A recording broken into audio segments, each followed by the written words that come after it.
Welcome back. Gangadhara Nellore నియోజకవర్గం అభివృద్ధికి పాటుపడే వ్యక్తిని తాను అని ప్రభుత్వ whip MLA doctor VM Thomas చెప్పారు. తన వ్యక్తిగత సహాయకులు తప్పు చేస్తే కఠిన చర్యలు తీసుకుంటారని అన్నారు థామస్. పత్రికా కథనాలపై ఆయన స్పందించారు. నియోజకవర్గంలో చేస్తున్న అభివృద్ధిని చూసి వర్వలేక కొంతమంది కుట్ర చేసి పత్రికా విలేకరులతో తప్పుడు కథనాలు రాయిస్తున్నారని థామస్ మండిపడ్డారు. తాను పిఏ గాని తనతో ఉండే నాయకులు గాని తప్పు చేస్తే ఆధారాలు తనకి ఇస్తే చర్యలు తీసుకుంటారని చెప్పారు. నియోజకవర్గం అభివృద్ధికి మీడియా సహకరించాలని కోరారు. తనపైన వ్యక్తిగత సహాయకులపైన నిరాధార ఆరోపణలు చేయడం తగదన్నారు. ఈ దొంగ సన్యాసులు పగుల్లో వచ్చి తెలుగుదేశం పార్టీతోనూ, నైట్లో వచ్చి వైఎస్ఆర్ పార్టీతో మందు తాగుతూ లాలూచి పడుతూ ఈ బోగస్ నాయాలు ఇలాంటి పనికిమాలిన దాన్ని కూడా సృష్టిస్తున్నారు. దీన్ని ఊరు కూడా పట్టించుకునే నాదుడు లేదు.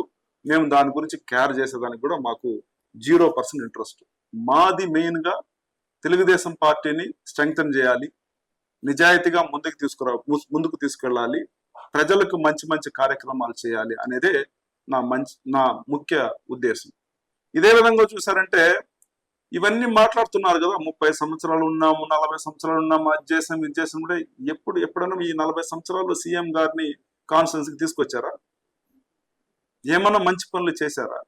మీరు చేసేదంతా వైఎస్ఆర్ పార్టీ వాళ్ళతో నైట్లో మందు తాగుతూ వాళ్ళతో లాలూచి పడి వాళ్ళు మీరు పగుల్లో వచ్చి పసుపు జెండా, నైట్లో వచ్చి మీరు వచ్చి పచ్చ జెండా. ఈ పనులన్నీ ఎవరికి తెలియదు అనుకుంటున్నారా? అందరికి తెలుసు. ఈ కాన్స్టిట్యున్సీ చాలా మంచి కాన్స్టిట్యున్సీ. ఒక 3 నుంచి 5 మంది గలీజ్ నాయాలు, పనికిమాలినోడు, ఫిల్తీ పీపుల్, వర్స్ట్ పీపుల్, వీళ్ళు ఈ కాన్స్టిట్యున్సీలో ఉండడానికే అర్హత లేని ఒక పనికిమాలిన తొట్టి గ్యాంగ్. ఈ దొంగ సన్యాసులు